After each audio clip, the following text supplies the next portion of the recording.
I want to be a real estate investor. Can you help me find a good deal?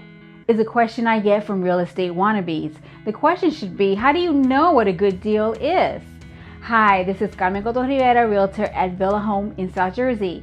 So you want to be a real estate investor? Congratulations, you are in good company.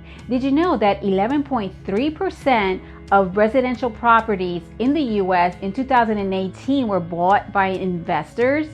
That is the highest number since CoreLogic started tracking this statistic since 1999. Also, did you know that the mom and pop investor, those that own 10 properties or less, make up 60% of the U.S. investors in 2018? That is more than the professional investor, those that own 11 to 100 properties, and the institutional investors, those that own over 100 properties. Okay, so people tell me all the time to help them find a good deal. But how do you know what a good deal is?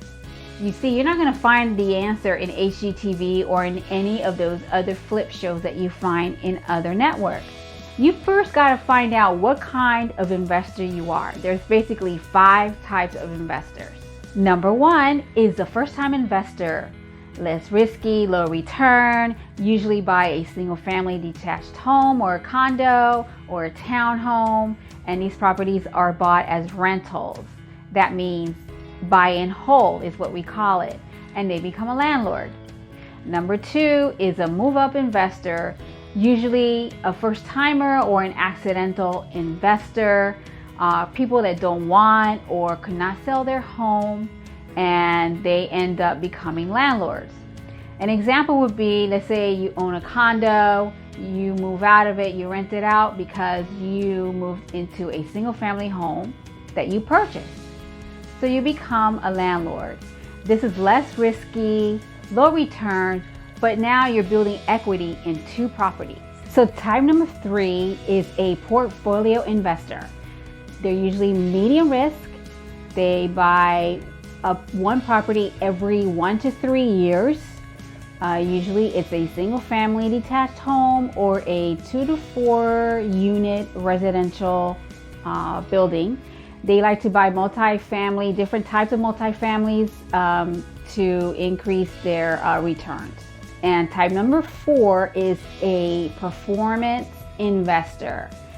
These are usually medium to high risk. They buy at least 1 property a year. It could be a single family home or a 2 to 4 unit multifamily property. They like to buy lots of multifamily properties to increase their returns, and they definitely know their numbers. Type number 5 is the rehab and resale investor, aka the flippers. We say rehab and resell because it sounds a little more professional. Anyhow, these investors buy as often as possible, and they are high risk. Usually you're more familiar with this type of investors because they're the ones featured on the TV shows. They like to buy single family detached homes or townhomes or condos that need repair, remodel, or complete rehab. They seek out properties that need work and are difficult to sell so that they can buy them, fix them up, and then sell them for profit. So if you want to be an investor, the first thing you got to decide is what type of investor you want to be. The one thing in common for all these investors is that they know their numbers. So how do you do that? That's for the next video. This is Carmen Coto Rivera, realtor at Villa Home in South Jersey. Love where you live and live where you love.